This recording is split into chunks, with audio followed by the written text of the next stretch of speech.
பரலோகத்தில் இருக்கிற எங்கள் பிதாவே, உங்கள் நாமம் ஆசைப்படுவாங்க. பிதாவே, இந்த நாளை கொடுத்த நன்றி பிதாவே. உடுப்பவனும் கொடுத்த நன்றி பிதாவே. பிதாவே, சுகபலனை கொடுங்க பிதாவே. சுதந்திரம் தந்த ரட்சிங்க பிதாவே. உங்களை போல உங்கள் குமாரனை போல இருக்க ஆசீர்வாதம் பிதாவே. இயேசு கிறிஸ்து நாமத்தில் கேட்குறேன் நாமே. இந்த நாளில் நாம் என்ன கற்றுக்க போகிறோம் அப்படின்னா, எபேசியர் 2ஆம் அதிகாரம் 19 22 நம்ம பார்க்குறோம்.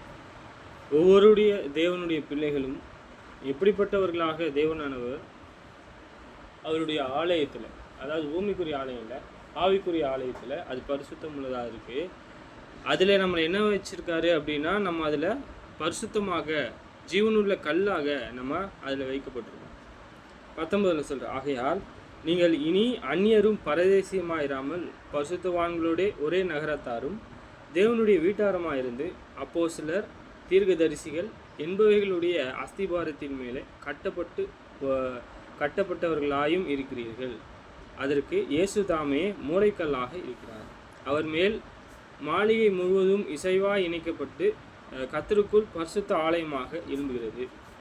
அவர் மேல் நீங்களும் ஆவியினாலே தேவனுடைய வாசஸ்தலமாக கூட்டி கட்டப்பட்டு வருகிறீர்கள்.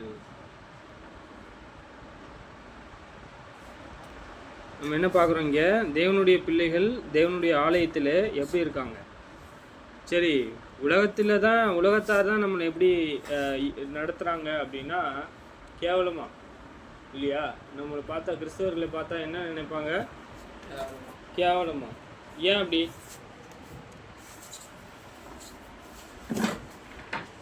நம்ம கேவலமாக நினைப்பாங்க. ஏன் அப்படின்னா நம்ம அவங்களுக்கு வேலைவா இல்லை, வெளியேற பெற்றவர்களாக இல்லை. ஆனால் நம்ம யாருக்கு வெளியேற பெற்றவர்களாக இருப்போம்? சரி, நமக்கு சொல்கிறாரு, ஆகையால் நீங்கள் இனி அந்நியரும் பரதேசியமாக இராமல். அந்நியர் கிடையாது, ஸ்ட்ரேஞ்சர்ஸ் கிடையாது, வித்தியாசப்பட்டவங்க கிடையாது. நீங்கள் யார்? ஸ்ட்ரேஞ்சர்ஸ். ஒரு வினோதமான மக்கள் கிடையாது. சாரி, அவங்க நம்மளை பார்க்குறது ஏதோ ஒரு அற்பமாக பார்ப்பாங்க. தேவனானவர் நம்மளை வினோதமாக பார்க்குறாங்க. அது எப்படி? அவங்க நம்மளை அற்பமாக பார்க்குறாங்க. தேவன் நம்ம வினோதமான மக்களாக பார்க்குறார். யார்? அவங்க எதுக்காக அப்படி பார்க்குறாரு? நாம் அவருடைய கற்பனையினாலே என்ன செய்யப்பட்டிருக்கோம்? ஜெனிப்பிக்கப்பட்டிருக்கோம், பிறந்திருக்கோம். புரியுதா? நாம் ராஜ்யத்தில் வந்திருக்கோம், ராஜ்யத்தின் புத்திரர்களாக இருக்கிறோம். இல்லாதவங்களுடைய நிலைமை என்ன? சரி, இது 2வது. தேவனானவர் இங்கே நம்ம என்ன பார்க்குறாருன்னா பாருங்க, நீங்கள் இனி அந்நியரும் பரதேசியமாக இராமல். அப்போனா யார்? நம்ம அந்நியர் கிடையாது, பரதேசி கிடையாது. நம்ம உண்மையாக எப்படி இருக்கிறோம்? நம்மக்கிட்ட ரொம்ப செல்வம் கிடையாது. நம்ம இருக்கிறத வைத்து பிறனுக்கு என்ன நன்மை செய்யலாம், தீமை கிடையாது. என்ன நன்மை, எது பிரியம், கர்த்தருக்கு எது பிரியம், எது பிரயோஜனம், அவருக்கு எது இஷ்டம், எது நீதி, நம்ம தேடுறோமா இல்லையா? தேடுறோம். சரி, நம்ம பரிசுத்தவான்களோட ஒரே நகரத்தாரும். எல்லா பரிசுத்தவான்களோடு. பவுலை குறித்து என்ன? பரிசுத்தவான் தான். பிலிப்பியர்களை குறித்து என்ன? அவங்க பரிசுத்தமானவங்க. அப்போ கொலேசு மக்கள் மேலான நன்மைகளை தேடணும் அப்படின்ட்டு ஆசைப்படுறாங்க, வளரணுன்ட்டு ஆசைப்படுறாங்க. ஆனால் அவங்க சபைக்குள்ளாக அப்போஸ்தலர் புஸ்தகத்தில் பார்த்தீங்கன்னா, தெசலோனிக்கேயா சபையில்,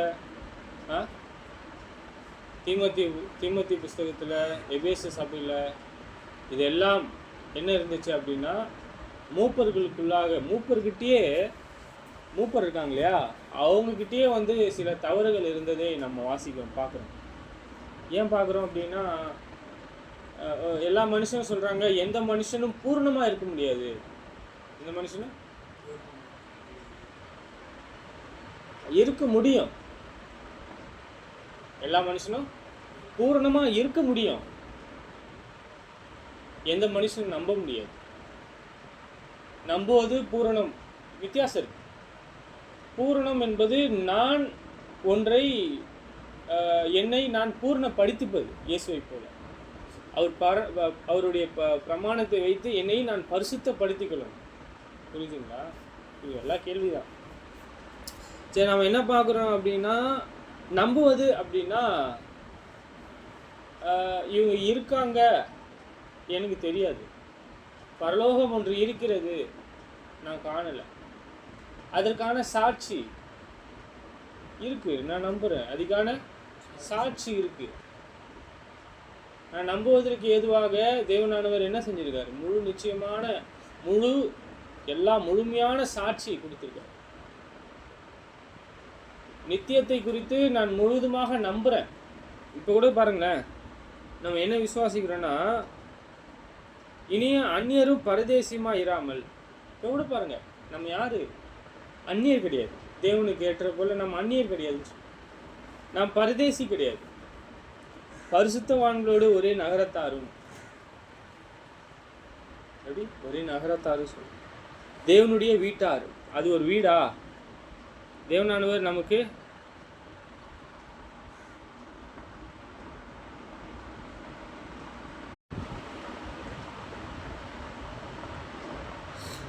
சரி, நம்ம என்ன பார்த்துட்டு இருந்தோம் அப்படின்னா, தேவனுடைய பிள்ளைகள் ஜீவனுள்ள கற்களாக தேவனுக்கு மாத்திரம் பிரியமுள்ளவர்களாக இருக்கு.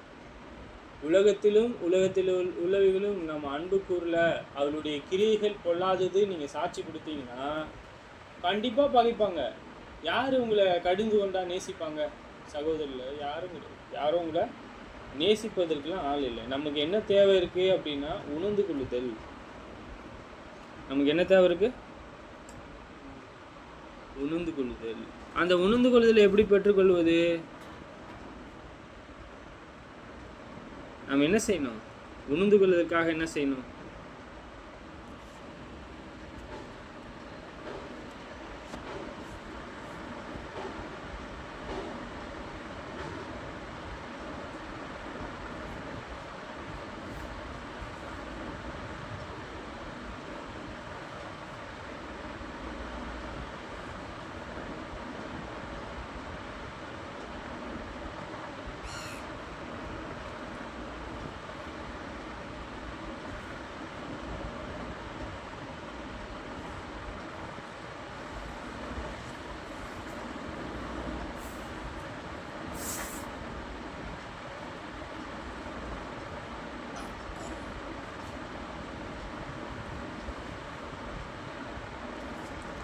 சரி, இங்கே இயேசுவானவர் அவர்களுக்கு என்ன செய்கிறாருன்னா 23 தான் சாராம்சம் நம்ம பார்க்க போகிறது.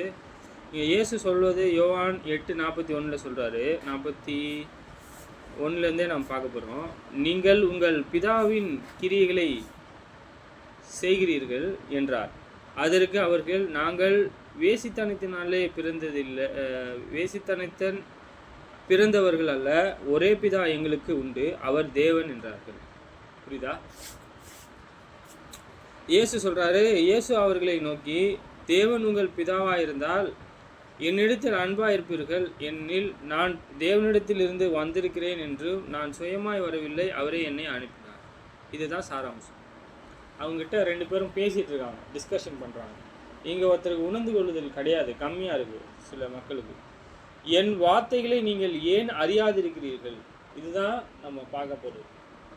ஏன் அறிய முடியல அப்படின்னா உணர்ந்து கொள்ளுதல் இல்லை. அறியாமல் இருக்கிறீர்கள், என் உபதேசங்களை கேட்க மனதில்லாது இருக்கிறதுனாலே அல்லவா. என்ன சொல்றாரு? அவருடைய உபதேசத்தை கேட்க மனம் இல்லாதவர்களாக இருக்கிறார். மனம். சரி, இப்போ இங்க அவருடைய உபதேசத்தை கேட்க முடியாதவர்கள் ஏன் தேவனானவர் அப்படிப்பட்ட ராஜ்யத்தில் வைத்திருக்காரு? எடுத்து போட்டிருக்கலாம் இல்லையா? துண்டித்து போட்டிருக்கலாம் இல்லையா? எல்லாரையும். அப்போ அவங்க ராஜ்யத்தின் புத்திரரா? ஓ, சொல்லிட்டு இருக்காரு. நிறைய பேர் பவுல், சரிங்க, பேதுருவை பார்த்தீங்கன்னா நிறைய விஷயத்தில் என்ன செஞ்சிட்டாருன்னா தவறு செஞ்சிட்டாரு. நீ தான் தேவனுடைய குமாரன் அப்படின்னு சொல்லுவார். திடீர்னு என்ன ஆகும் அப்படின்னா அவர், இது உமக்கு நடக்கக்கூடாது, ஏன் நடக்கூடாது? தேவனுடைய சித்தத்தை செய்வதற்கு வந்திருக்கார் இல்லையா? தேவனுடைய சித்தம் தானே எப்பொழுதுமே நம்ம செய்யக்கூடியவனா இருக்கணும். தேவனுடைய சித்தத்தை நம்ம மீறி ஏதாவது செய்வதற்காக நாம் இருக்கிறோமா? சொல்றாரு, அவங்க எப்படி உண்டாகி இருக்கிறாங்கன்னு சொல்றாரு. தேவனுடைய சித்தத்தை செய்ய முடியாதவர்கள் எப்படிப்பட்டவங்கன்னு சொல்றார். நீங்கள் உங்கள் பிதாவாகிய பிசாசினாலே உண்டானவர், உங்கள் பிதாவினுடைய இச்சையின்படி செய்ய மனதாக இருக்கிறீர்கள். நான் உணர்ந்து கொள்ளுதலோடு தேவனுடைய சித்தத்தை செய்கிறேன்னால் நான் எப்படி தேவனுடைய வார்த்தையினாலே பிறந்திருக்கிறேன். இங்கே அவங்களை எப்படி அழைக்கிறார் பாருங்க. தேவனுடைய சித்தத்தை செய்கிறவன் தேவனால் பிறந்தவனா இருக்கிறான். தேவனுடைய சித்தத்தை செய்ய முடியாதவன், அறிந்து கொள்ள முடியாதவன்.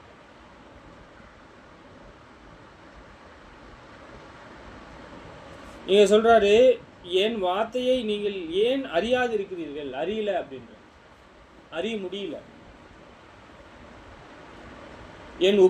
என் உபதேசத்தை கேட்க மனதில்லாததுனாலே.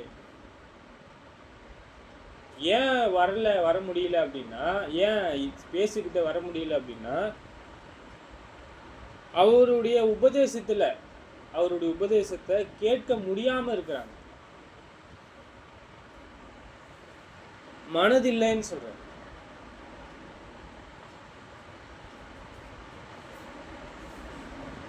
சரி, இது அவங்க பார்த்தீங்கன்னா அவங்க அவருடைய பிதா, அதாவது அந்த மனுஷனுடைய பிதா யாரு?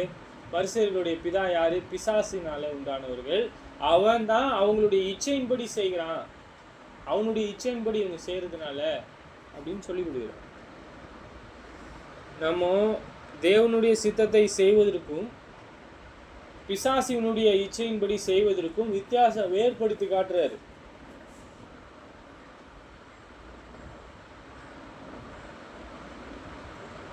சரி, ஆதி முதற் கொண்டு மனுஷர் கொலைபாதனாய் இருக்கிறான்.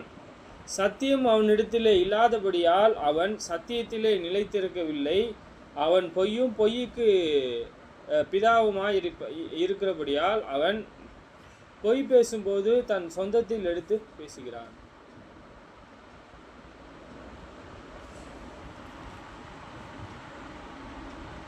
தேவனுடைய பிள்ளைகள் எப்படி இருக்கிறாங்க? பரிசுத்தமுள்ளவர்களாக இருக்கிறாங்க. ஏன்? தேவனுடைய வார்த்தை இருக்கு. எப்படி இருக்காங்களா? பரிசுத்தமா இருக்கிறாங்க.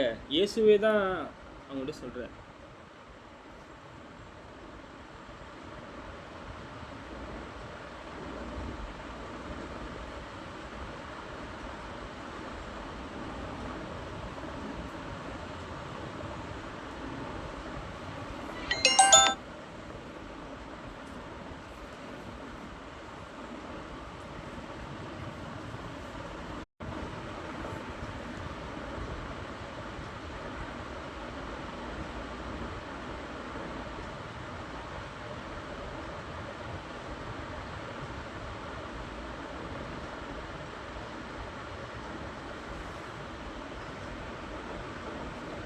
சரி, தொடர்ந்து நம்ம என்ன செய்ய வேண்டியது இருக்குது அப்படின்னா,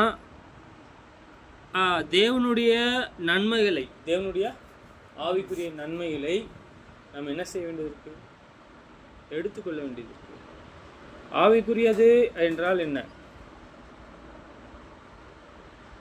சில பேர் சொல்கிறாங்க மாம்சத்துக்குரியவைகள் இல்லாதது இருக்குன்னா ஆவிக்குரியது.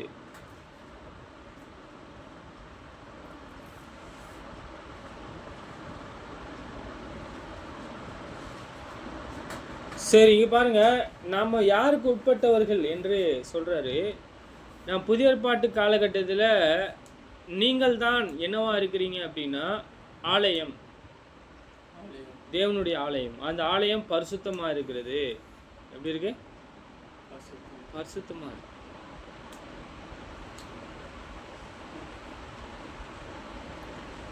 சரி, இது மனுஷனால் கட்டப்பட்ட கோயில் கிடையாது. இப்போ கூட யூதர்கள் என்ன செஞ்சிட்டு இருக்காங்க தெரியுமா? புதுசாக ஒரு ஆலயத்தை கட்டணும், மூணாவதாக ஒரு ஆலயத்தை கட்டணும்னு சொல்லிட்டு விருப்பப்படுறாங்க தேவனுக்காக. அது ஒரு சபையாவனா இருக்கலாமே தவிர ஒரு ஆவிக்குரிய ஆலயத்தை போல ஒரு அதற்கு ஒப்பானதாக இது இருக்காது. அவங்க என்ன புரிஞ்சுக்கலன்னா, அவங்க வழிபடுவதற்கான ஒரு இடமாக இருக்கலாமே தவிர, இப்போ சேராபீன் கேருபீன்கள் மத்தியில தேவன் இப்பொழுது அதற்கு அந்த ஆலயத்துல வாசம் செய்ய மாட்டார். நம்மளுடைய ஆலயம் கையினாலே கட்டப்படாத பரலோகத்தில் இருக்கிறது நம்ம பார்க்கலாம். நீங்கள் தேவனுடைய ஆலயமாக இருக்கிறீர்கள் என்றும் தேவனுடைய ஆவி உங்களில் வாசமாக இருக்கிறது என்றும் அறிந்திருக்கிறீர்களே. இப்போ யார் தேவனுடைய ஆலயம்? அவங்க அறியாமல் இருக்கிறாங்க. எப்படிப்பட்ட ஒரு அறிந்து கொள்ள முடியாதவர்களாக இருக்கிறாங்க. இயேசு கிறிஸ்துவினுடைய வார்த்தையை ஏற்றுக்கொள்ளாமல் இருக்கிறாங்க. இன்னும் மக்கள் இருக்கிறாங்க. தேவனுடைய ராஜ்யம் வருவதாக வந்துச்சா இல்லையா? ராஜ்யத்தில் இருக்கிறோமா இல்லையா? இன்னும் என்ன தவறா புரிஞ்சுங்கன்னா, தேவனுடைய ஆலயத்தில் இருக்கிறதா நீங்கள் தான் அந்த ஆலயம் சொல்கிறாரு 1 கொரிந்தியர் 3:16. ஆனால் என்ன சொல்கிறாங்க? தேவனுடைய ஆலயம் வருவதாக, தேவனுடைய ராஜ்யம் வருவதாக, பரலோகத்தில் செய்யப்படுவது பூலோகத்திலும் செய்யப்படுவதாகன்னு சொல்கிறாங்க. நம்ம என்ன சொல்லணும் தெரியுமா? பரலோக ராஜ்யம் ஆசீர்வதிக்கப்படுவதாகன்னு வேணா சொல்லலாம். அந்த ராஜ்யம் வந்துடுச்சு. எப்பவுமே என்ன சொல்லுவாங்க? இயேசு கிறிஸ்துவானவர் இல்லையா? இயேசு கிறிஸ்துவானவர் வந்து என்ன செஞ்சார்? அந்த ராஜ்யத்தை, அந்த ஆலயத்தை என்ன செய்தார்? ஸ்தாபிச்சிருக்கு. அவருடைய நித்திய அவர் தான் சொல்றாரு. என்ன நம்ம பார்த்தோம்? அவர் தான் மூளைக்கல்லுன்னு பார்க்குறோம். அந்த ஆலயத்தில் நாம் அதில் என்னவா இருக்கிறோம் அப்படின்னா, ஜீவனுள்ள கல் என்று நாம் பார்க்குறோம். இதில் பார்க்குறோம், நீங்களே தேவனுடைய ஆலயமாக இருக்கிறீங்கன்னு சொல்லி. அப்போ ஒவ்வொரு கல்லு தான் பரிசுத்தவான்களுடைய நகரத்தில் இருக்கிறவங்க, ஒவ்வொரு பரிசுத்தவான்களும் தான் அந்த நகரத்திற்கு என்னவா இருக்கிறாங்க, அந்த ஆலயத்திற்கு என்னவா இருக்கிறாங்க அப்படின்னா, ஜீவனுள்ள கற்களாக இருக்கிறாங்க. இப்போ 4 சைடு அஸ்திபாரம் போட்டுட்டு பிற்பாடு என்ன செய்வோம்? ஃபஸ்ட்டு ஒரு மூளைக்கல் வைப்போம். அதுலேருந்து கட்டப்படும். புரியுதா? அதுலேருந்து கட்டப்படும். அதுலேருந்து என்ன பண்ணுவாங்க? ஃபவுண்டேஷன் போடுவாங்க. ஃபவுண்டேஷன் என்னன்னு தெரியுமா உங்களுக்கு? அஸ்திபாரம் போட்டு அது மேலே வந்து ஒரு கல்லா வச்சு மேலே கட்டி தளம் போடுவாங்க. இது பூமிக்குரிய உதாரணம்.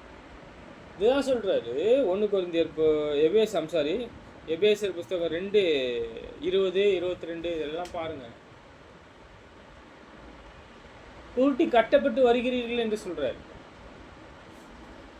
நீங்கள் அந்த ஆலயமாக இருக்கிறீர்கள் என்று இங்கே நம்ம வாசிக்கிறோம். இங்க சொல்றாரு, அந்த ஆலயத்தில் தனி மனுஷன் கூட சொல்லல, தனி மனுஷன் கூட ஆவி வாசம் செய்யல சொல்றாரு. தேவனுடைய ஆவி வாசம் செய்யல தனி மனுஷனுக்குள்ள, அந்த ஆலயத்திற்குள்ள வாசம் செய்கிறது. புரியுதுங்களா? அது எங்க இருக்கு? பரலோகத்தில் இருக்கு. நம்ம பார்த்தோம். இருக்கா இல்லையா? சரி.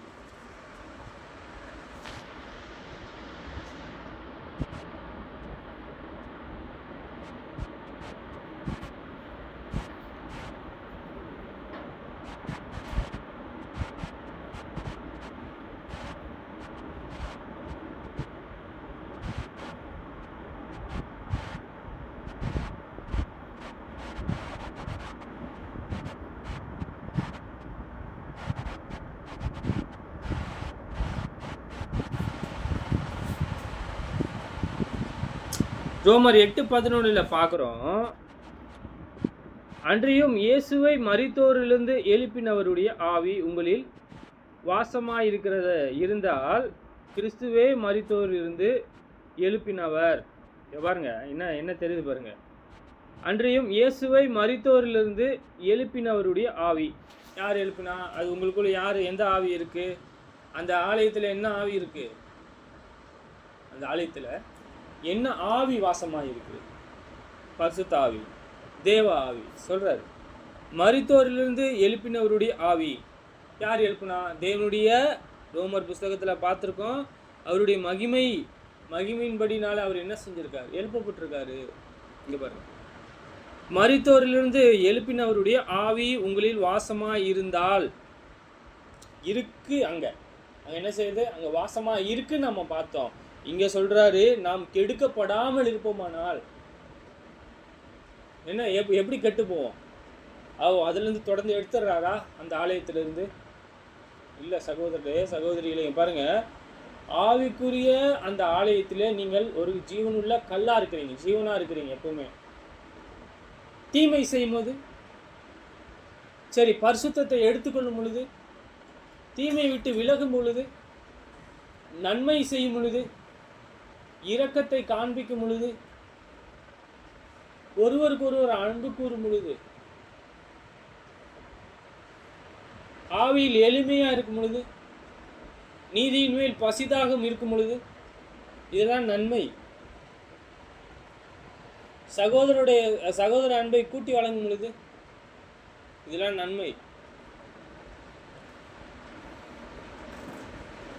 உங்களில் வாசமாய் இருந்த கிறிஸ்துவே மரித்தோரிலிருந்து எழுப்பினவர், உங்களிலே வாசமாய் இருக்கிற தம்முடைய ஆவியிலே சாவுக்கு ஏதுவான உங்கள் சரீரங்களையும் உயிர்ப்பிப்பார். பாருங்க, நல்லா புரிஞ்சுக்கணும், விளங்கிக்கணும். உங்களில் வாசமாய் இருந்த கிறிஸ்துவை மரித்தோரிலிருந்து எழுப்பினவர். நமக்குள்ள எங்க இருந்தாரு கிறிஸ்து? எங்க இருப்பார்? எபேசியர்ல பார்க்கிறோம், விசுவாசத்தினாலே உங்கள் இருதயத்திலே வாசமா இருக்கவும் இருக்கிறார். அவருடைய இருதயம் என்ன வேணும்? அவரை அறியக்கூடிய அறிவு வேணும். புரியுதுங்களா? அவரை அறியக்கூடிய அறிவு வேணும். சரி, நம்ம விசுவாசத்தினாலே கிறிஸ்து நம் இருதயத்தில் இருக்கிறார். இங்க நம்ம என்ன பார்க்கிறோம்? உங்கள் வாசமா இருந்த கிறிஸ்துவே மரித்தோரிலிருந்து எழுப்பினாரா சொல்றாரு ரோமர் 6ல். தொடர்ந்து அவர் உண்மையா இருக்காரு, ஜீவனா இருக்காரு. எபேசிய புஸ்தகத்துல காண்றோம், அவர் எப்படி இயேசு கிறிஸ்துவின் மூலமாக சதாகாலமும் பிதாவை மகிமைப்படுத்தணும், சோத்தரிக்கணும்னு சொல்றாரு. அவர் எப்பொழுதுமே ஜீவனுள்ளவராக இருக்கிறாரு, அவருக்கு சாவு இல்லை என்று வெளிப்படுத்தல் புஸ்தகத்துல பார்க்கிறோம். இருந்தவரும் இருக்கிறவரும் வருகிறவருமாகிய சர்வ வல்லமையும் உள்ள கர்த்தர் சொல்கிறதாவது நம்ம பார்க்க போறோம். இதெல்லாம்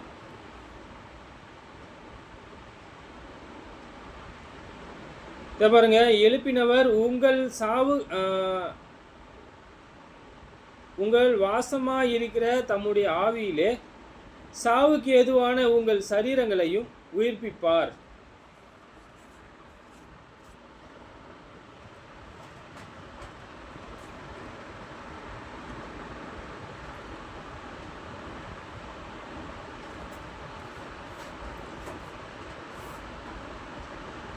அது எப்படி பரிசுத்தம் செய்ய முடியும்? சாகரத்துக்கு எதுவாக இருக்கக்கூடிய ஒரு நடக்கை எப்படி பரிசுத்தம் ஆக முடியும்? இப்போ இது சாகரத்திற்கு எதுவான நடக்கைன்னு சொல்றாரு சகோதரர்களே. இது என்ன? சாகரத்திற்கு எதுவான உங்கள் சரீரம். அது எதனால சாவுக்கு எதுவா இருக்கு? சரி, ஒரு உதாரணம் பார்க்கலாம். ஏன் அது சாகரத்துக்கு எதுவா இருக்கு? சரிங்க, வெளிப்படுத்தல் புஸ்தகத்தை பார்க்குறோம். இதோ நான் அவைகளை கட்டளைக்கிடையாக்கி அவனுடனே விபச்சாரம் செய்தவைகள் தங்களுடைய கிரியைகளை விட்டு மனம் திரும்பாவிட்டால் அவைகளையும் மிகுந்த உபத்திரவத்திலே தள்ளி அவளுடைய பிள்ளைகளையும் கொல்லுவேன். அப்பொழுது நானே உள்ளந்திரியங்களையும் இருதயங்களையும் ஆராய்கிறவர் என்றும் எல்லா சபையும் அறிந்து கொள்ளும். அன்றியும் உங்களில் ஒவ்வொருவனுக்கும் உங்கள் கிரியின்படியே பலன் அளிப்பேன். என்ன சொல்றாரு பாருங்க.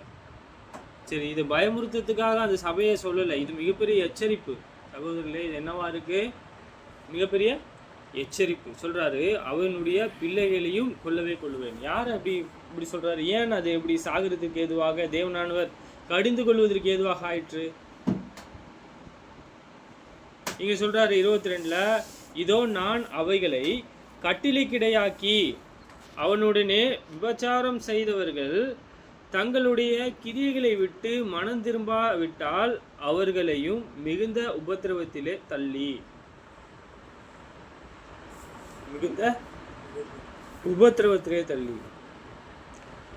தங்களுடைய கிரியைகளை விட்டு மனம் திரும்பாவிட்டால்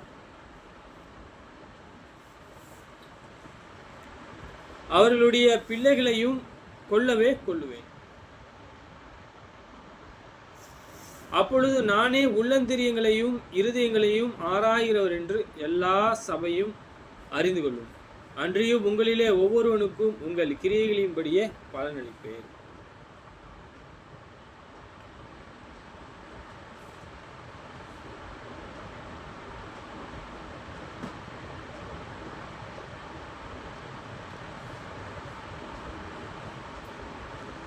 இங்க எரேமியா புஸ்தகத்துல பாக்குறோம், இதை சொல்றாரு பாருங்க 11:20.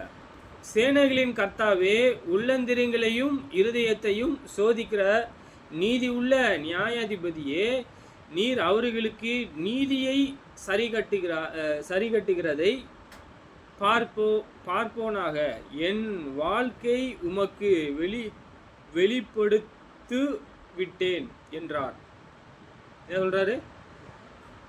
சேனைகளின் கர்த்தாவே, எரேமியா பழைய பாட்டு புஸ்தகத்துல சொல்றாரு. அவர் என்ன செய்யறாரா? உள்ளந்திரியங்களை ஆராய்கிறவர். இப்ப நம்மள உள்ளந்திரியங்களை ஆராய்கிறவர் இயேசு. இங்க பாக்குறோம், அது சேனைகளின் கர்த்தர் எரேமியாவில். உள்ளந்திரியங்களையும் இருதயத்தையும் சோதிக்கிற நீதி உள்ள நியாயாதிபதியே. அவர் ஏன் நீதி உள்ளவராக இருக்காரு? இஸ்ரவேலர்களை என்ன செய்யணும்ன்ற ஒரு பிரமாணத்தை கொடுத்து அதன்படி நடத்துறார். அதுதான் நீதி. அந்த பிரமாணத்தை கொடுத்துட்டு தகாதவையை நடத்தினா அவர் என்ன நீதி உள்ளவர்? அவருடைய நீதி எப்படிப்பட்டது?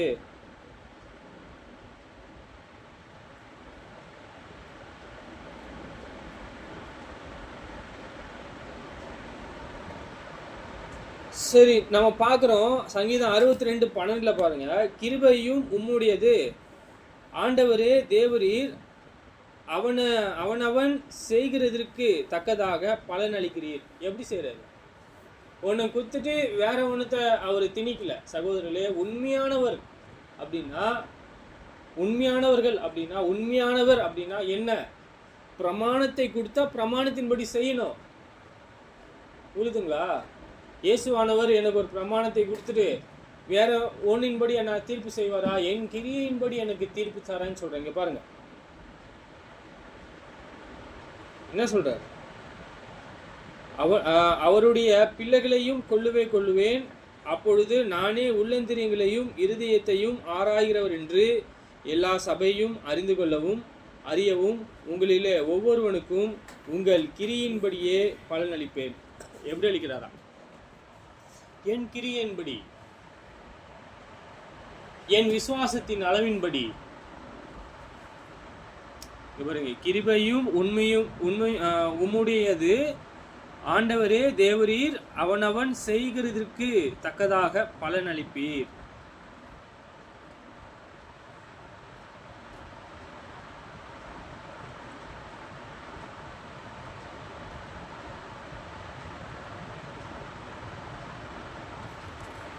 இன்னொரு வேத வாக்கியங்களும் பார்க்கலாம். சங்கீதம் 7:9. துன்மார்க்கருடைய பொல்லாங்கு ஒளிவதாக. என்ன சொல்றாரு? துன்மார்க்கருடைய பொல்லாங்கு ஒளிவதாக, நீதிமானே ஸ்திரப்படுத்துவீராக. அவர் விருப்பம் பாருங்க. நீதி உள்ளவராய் இருக்கிற தேவரீர் இருதயங்களையும் உள்ளந்திரியங்களையும் சோதிக்கிறவர். யாரு? தேவன். மனுஷனா?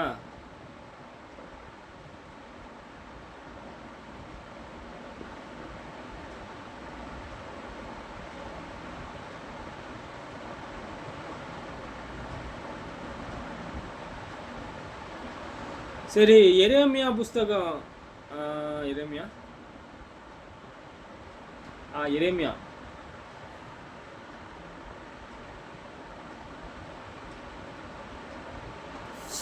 17:10. கர்த்தராகிய நானே ஒவ்வொருவனுக்கும் அவனவன் வழிகளுக்கு செய்கையின் பலன்களுக்கும் தக்கதாக கொடுக்கும்படிக்கு இருதயத்தையும் ஆராய்கிறவரும் உள்ளந்திரியங்களை சோதித்து அறிகிறவருமாய் இருக்கிறேன். யாரு யார் இங்க பண்றா? சேனைகளின் கர்த்தர் தேவன் இந்த காரியங்களை செய்கிறார்.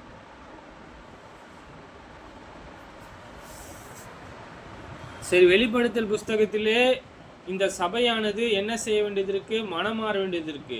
உங்கள் கிரியின்படியே பலன் தருகிறவர் என்ன செய்கிறாரு? ஒரு எச்சரிப்பு தராரு. அவனுடைய கிரியைகளை பார்த்து கொள்ளக்கூடியதாக இருக்கணும்.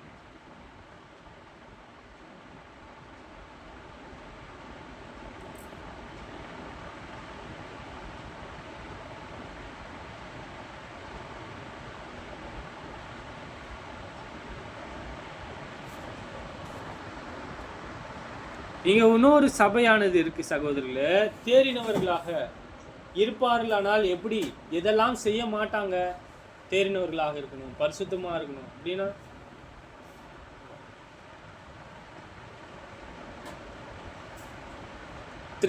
தியத்ராவிலே இந்த போதகத்தை பற்றி கொள்ளாமலும் சாத்தானுடைய ஆழங்கள் என்று அவர்கள் சொல்லுகிறார்களே, அந்த ஆழங்களை அறிந்து கொள்ளாமலும் இருக்கிற மற்றவர்களாகிய உங்களுக்கு நான் சொல்லுகிறதாவது, உங்கள் மேலே வேறொரு பாரத்தையும் சுமத்த மாட்டேன்.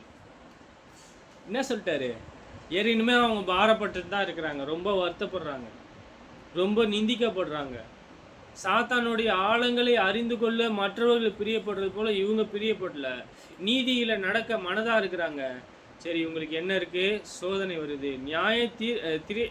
தியத்ராவிலே இந்த போதகத்தை பற்றி கொள்ளாமலும், எந்த போதகம்? சாத்தானுடைய ஆழங்கள் அவனுடைய ஆழங்களில டீப்ப, அந்த பாவத்தை டீப்பா செய்யறாங்க. டீப்னா என்ன? ரொம்ப ஆழம். நம்ம என்ன செய்யப்பட்டிருக்கோம்? எதுக்காக அழைக்கப்பட்டிருக்கோம்?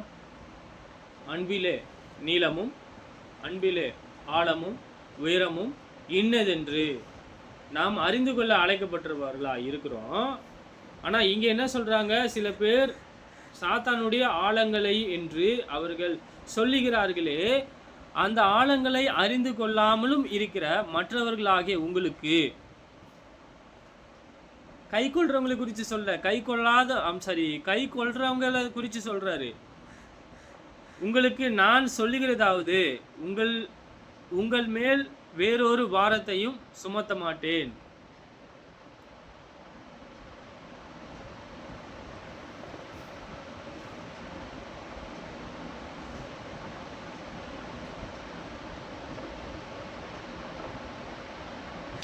உங்க சொல்றாரு, உங்களுக்கு உள்ளதை நான் வரும் அளவும் பற்றி கொண்டிருங்கள். நம்மகிட்ட என்ன இருக்கு? நீதியா, இடரலா, பரிசுத்தமா, தேவனுடைய ஆழத்தை அறிந்து கொள்றோமா, தேவனுடைய இரக்கமா, தேவனுடைய பரிசுத்தமா? நம்ம தெரியும். நாம் ஜெயம் கொள்றோமா? உங்களுக்குள்ளதை நான் வருமளவும் பற்றி கொண்டிருங்கள். கட்டளை கொடுத்துருக்கு. நம்ம என்ன செய்யணும்? ஹோல்டு பண்ணணும். அவர் வருமளவும் நம்மளுடைய உண்மையான நடக்கைகளை நாம் என்ன செய்யணும்? இதை பாருங்க, 1 பேதுரு 2:1 பாருங்க.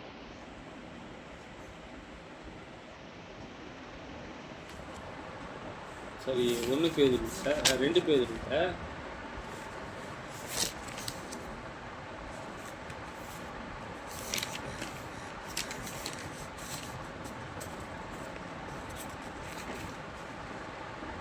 2 பேதுரு 2:1 2:1 இல்லையா?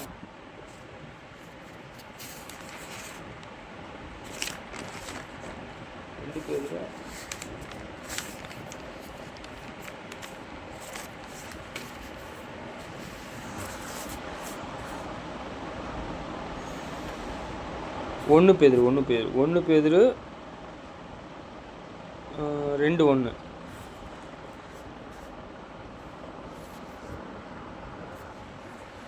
நம்ம என்னென்ன பண்ண சொல்றாரு?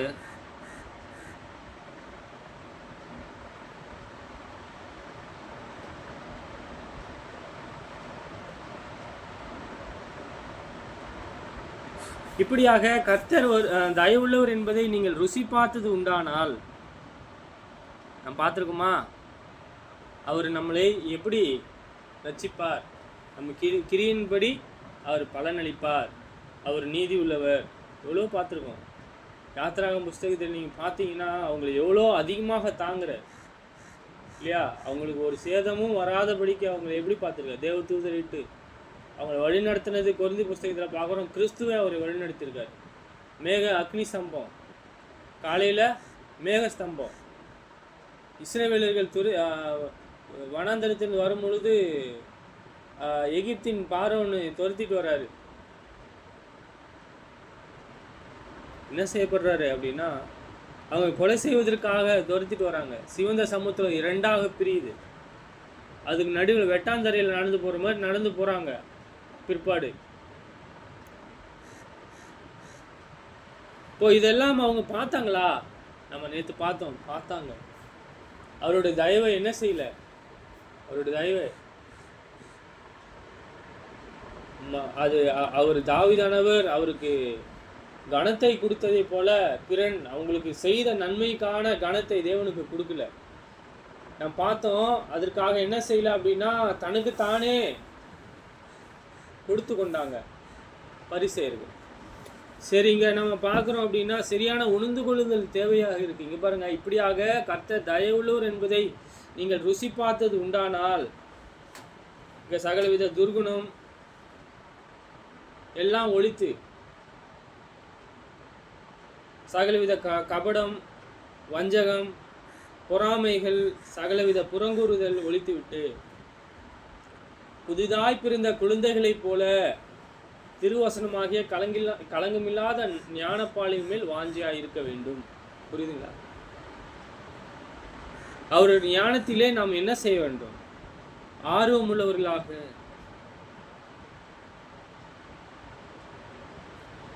தொடர்ந்து அவரை என்ன செய்யக்கூடியவர்களாக இருக்கிறாங்க அப்படின்னா, யாரு? அவருக்கு பயந்தவர்கள் தொடர்ந்து அவரை சேவிக்கக்கூடியவர்களாக இருக்கிறாங்க.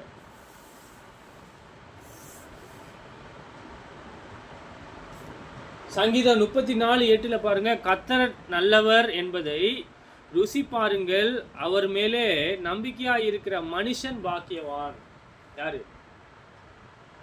யாருமே கர்த்தர் மேல நம்பிக்கையா இருக்கிற மனுஷன். எந்த ஒரு மனுஷனும்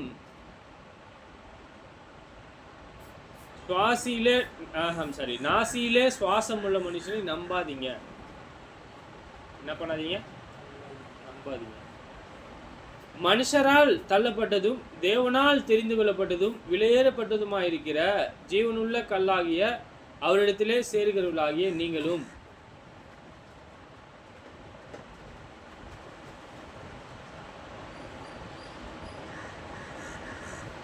இங்க சொல்றாங்க, நம்ம எப்படிப்பட்டவர்களாக இருக்கிறோம் அப்படின்னா, இங்க ஜீவனுள்ள கற்களை போல ஆவிக்கேற்ற மாளிகையாகவும் இயேசு கிறிஸ்து மூலமாய் தேவனுக்கு பிரியமான ஆவிக்கேற்ற பலியாக செலுத்தும்படிக்கு பரிசுத்த ஆசாரிய கூட்டமாகவும் கட்டப்பட்டு வருகிறீர்கள். என்னவும் சொல்லிட்டாருங்க, ஜீவனுள்ள கற்களை போல சொல்ற. நம்ம படிச்சிருக்கோம். இது என்ன? ஜீவனுள்ள கற்கள். எபேசியர் அப்படிதான் படித்தோம். ஜீவனுள்ள கற்களை போல ஆவிக்கேற்ற மாளிகையாகவும். அப்போ மாளிகையா இருக்கிறோமா? அந்த மாளிகையில பசுத்த ஆவியானவர் இருக்கிறாரா? அந்த ஆலயத்தை கெடுத்து போட நினைக்கும் பொழுது நம்ம ரொம்ப ஜாக்கிரதையா இருக்கணும். ஏன்னா தேவன் கெடுக்கிறேன்னு சொல்றாரு. ஆவிக்கேற்ற மாளிகையாகவும் இயேசு கிறிஸ்து மூலமாய் தேவனுக்கு பிரியமான ஆவிக்கேற்ற பலிகளாக செலுத்தும்படிக்கும். ஒபீடியன்ட் தான், கீழ்ப்படிதல் தான். பலி கீழ்ப்படிதல் தான். இயேசு எவ்வளோ ரத்தத்தை எடுத்துகிட்டு போனார்? ஆவிக்குரிய வகையில் அவருடைய ரத்தத்தெல்லாம் எடுத்துகிட்டு போக முடியாது. ஆவிக்குரியது என்னது அப்படின்னா, மாம்சமும் ரத்தமும் பிரவேசிக்காது சகோதரர்களே. அவர் என்ன எடுத்துகிட்டு போனார்? அவருடைய ரத்தம் சிந்தப்பட்டது தான். மரண பரியந்தம் கீழ்ப்படிந்ததுனாலே அவர் பிதாவானவர் பார்க்குறாரு, இவர் உண்மையாக இருக்கிறாரு. அவருடைய கீழ்ப்படிதலை தான் அங்கே என்ன செய்ய கொண்டு போறாரு. நம்ம எங்க சொல்றாரு? மாளிகையாகவும் இயேசு கிறிஸ்து மூலமாய் தேவனுக்கு பிரியமான, யாருக்கு? இயேசு கிறிஸ்துவின் மூலமாக தேவனுக்கு பிரியமான ஆவிக்கேற்ற பலிகளாக செலுத்தும்படிக்கு பூமி கூட்டுறவுகள்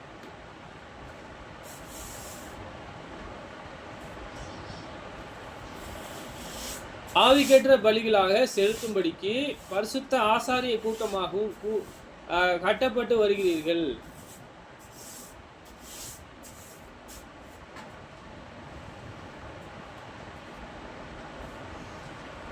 சரி, இது நம்ம என்ன செய்யணும்? அவருக்கு நன்றி உள்ளவர்களாக இருக்க வேண்டும்.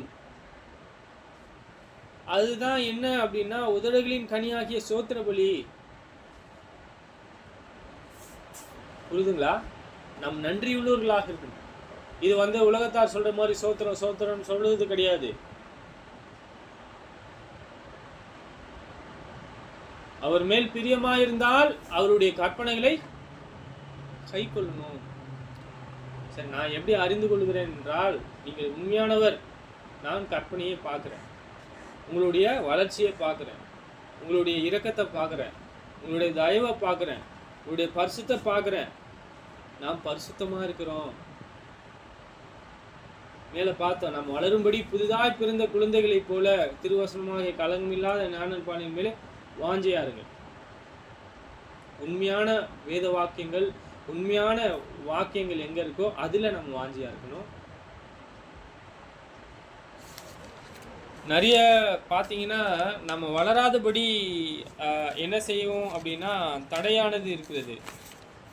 சரி, இங்கே நிறைய கள்ள தீர்க்கதரிசிகள் இருக்கிறாங்க என்பதாக நாம் பார்க்கிறோம். சரி, எப்படி இருந்தாலும்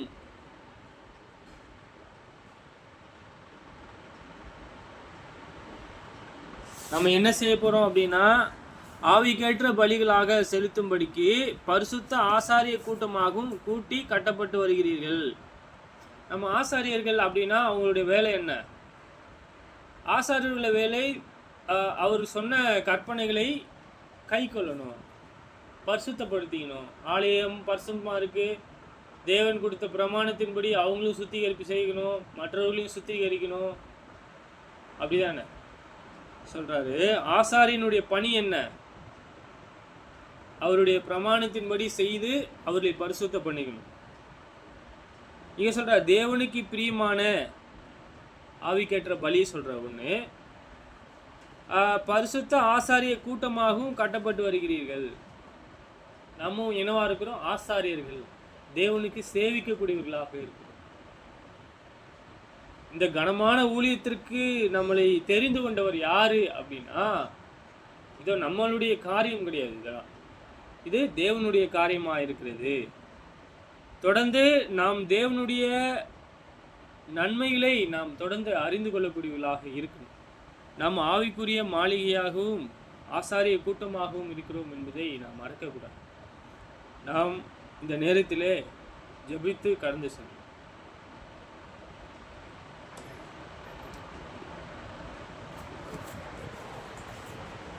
பரலோகத்தில் இருக்கிற எங்கள் பிதாவே, உங்கள் நாம ஆசீர்வதியாக. பிதாவே, இந்த நாளையை கொடுத்தது நன்றி பிதாவே. உடுப்பு உணவு கொடுத்தது நன்றி பிதாவே. பிதாவே, சுகபலனை கொடுங்க பிதாவே. சோதனை வந்து ரட்சிங்க பிதாவே. அறிவை கொடுங்க பிதாவே. ஞானத்தை கொடுங்க பிதாவே. உங்களை போல உங்கள் குமாரனை போல வளர உதவி செய்யும் பிதாவே.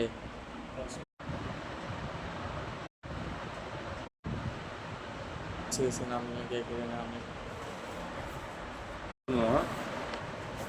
பரலோகத்திலே வாசமாக இருக்கின்ற எங்கள் பிதாவே, இரக்கமுள்ள தேவனே, உங்களை துதிக்கின்றோம், ஸ்தோத்திரிக்கின்றோம். பிதாவாகிய தேவனே, நீங்கள் பரிசுத்தராக இருக்கின்றீர். உங்களுடைய நாமம் மகிமைப்படுவதாக, உங்கள் சித்தம் செயல்படுவதாக. உங்களுடைய நீதி நியாயத்தை நாங்கள் அறிந்து கொள்ள, உங்கள் வேத வாக்கியங்களை கற்றுக்கொள்ள பிதாவே, உங்களை நாங்கள் பிரியப்படுத்த, உங்களுடைய பரிசுத்த நாமத்தை நாங்கள் உணர்ந்து கொள்ள உதவி செய்வீராக. உங்களைப் போல, உங்கள் குமாரனைப் போல நாங்கள் ஆவதற்கு, உள்ளான மனுஷனிலே நாங்கள் நம்பிக்கையுள்ளவர்களாக இருந்து நீதியும் நியாயத்தையும் செய்வதற்கு உதவி செய்கிறாங்க. பிதாவாகிய தேவனே, தொடர்ந்து எப்பொழுதும் உங்களை மகிமைப்படுத்த, உங்களுடைய சித்தத்தை செய்ய உதவி செய்கிறாங்க. பிதாவாகிய தேவன் தாமே எங்களை முற்றிலுமாக எங்களை திருப்பி நடக்கிறதற்கான ஒரு சூழலை நீங்கள் வைத்திருக்கிறீர். பிதாவாகிய தேவன் தாமே எங்களை வழிநடத்தி நாங்கள் நீதியின் பாதையிலே திருப்பி நடக்கிறதற்கு உதவி செய்யும். இரக்கமுள்ள எங்கள் தேவன் தாமே எங்களை வழிநடத்தி, பிதாவாகிய தேவனே, ஒருவருக்கும் நாங்கள் பாரமாக இராதபடிக்கு, நான் எங்களை அற்பமாகவும் கேவலமாக எண்ணுகிற மக்களுக்கு முன்பாக நாங்கள் பிதாவே உங்களுடைய சித்தத்தை செய்ய, உங்களுடைய நீதியை செய்வதற்கு, உங்களுடைய அன்பை பரிசுத்தத்தை செய்வதற்கு உதவி செய்வதாக. பிதாவாகி தேவனே, நீங்கள் எப்பொழுதும் உண்மையானவராக இருக்கின்றீர். பிதாவாகி தேவனே, ஒவ்வொரு சகோதர சகோதரிகளும் வியாதிப்பட்டிருக்கிறவர்களுக்கு நீங்கள் தாமே சுகபலனை கொடுக்கும்படியாகவும், பிதாவாகி தேவனே, எப்பொழுதும் உங்களை மகிமைப்படுத்தக்கூடிய பிள்ளைகளாக இருக்க உதவி செய்வதாக. உங்கள் சித்தமானால் எங்களை ஆசீர்வதியும். அன்பு நிறைந்த எங்கள் எஜமானராக இருக்கின்ற பிதாவே, உங்களுடைய தயவு ஒத்தாசையை நாங்கள் அறிந்து கொள்ள கற்றுக்கொள்ள உதவி செய்வதாக. உங்கள் சித்தமானால் எங்களை பாதுகாத்து எங்கள் தேவன்தாமே எங்களை ஆசீர்வதிப்பீராக. தேவனே, இதோ எங்களுக்கு தேவையான நன்மைகளை கொடுக்கும் பிதாவே. நாங்கள் பிதாவே, எனக்கு தேவையான நான் படிக்கிறதற்கும் பிதாவாகி தேவன்தாமே எங்கள் உதவிக்கரம் கொடுக்கும்படியாகவும் எங்களுக்கு உதவி தரும்படியாக வேண்டியது செய்கின்றோம். பண தேவையை தந்தை வழிநடத்தும்படியாக வேண்டியது செய்கின்றோம். உங்களுடைய நாமம் மகிமைப்படுவதாக. உங்கள் சித்தமானால் எங்களை ஆசீர்வதிப்பீராக. தேவனே, பிதாவாகி தேவனே, எங்கள் ஆவிக்குரியவர்களே இன்னும் ஆசீர்வதியும். இன்னும் பிதாவே, எங்களுக்கு தேவையான நன்மைகளை தந்து வழிநடத்தும் பிதாவே. இன்னும் கூடி வந்த யாவரையும் ஆசீர்வதியும். சுற்றி இருக்கக்கூடிய ஒருவரும் உங்களை அறிந்து கொள்ள உதவி செய்வீராக. உங்களைப் போல பிதாவே நாங்கள் அறிந்து கொள்ள உதவி செய்யும். கூடி வந்த யாவரையும் பாதுகாத்து வழிநடத்துவீராக. உங்கள் சித்தமானால் எங்களை வழிநடத்தும் பிதாவே. நாங்கள் சோதனையிலும் இக்கட்டிலும் நாங்கள் தப்பி நடக்கிறதற்கு உதவி செய்யும். பிதாவாகி தேவனே, நாங்கள் விழுந்து விடாதபடிக்கு எங்கள் தேவன்தாமே நாங்கள் உங்கள் மேல் நம்பிக்கையாக இருக்கிறோம். நீங்கள் தாம் எங்களை பாதுகாத்து வழிநடத்தும்படியாக செய்கின்றோம். பிதாவாகி தேவன்தாமே நீங்கள் எங்களை தொடர்ந்து பாதுகாக்கும்படியாக ஆசீர்வதிக்கும்படியாக செய்கின்றோம். குமாரன் இயேசுவின் நாமத்தில் கேட்கின்றோம் பிதாவே. சோத்திரம்.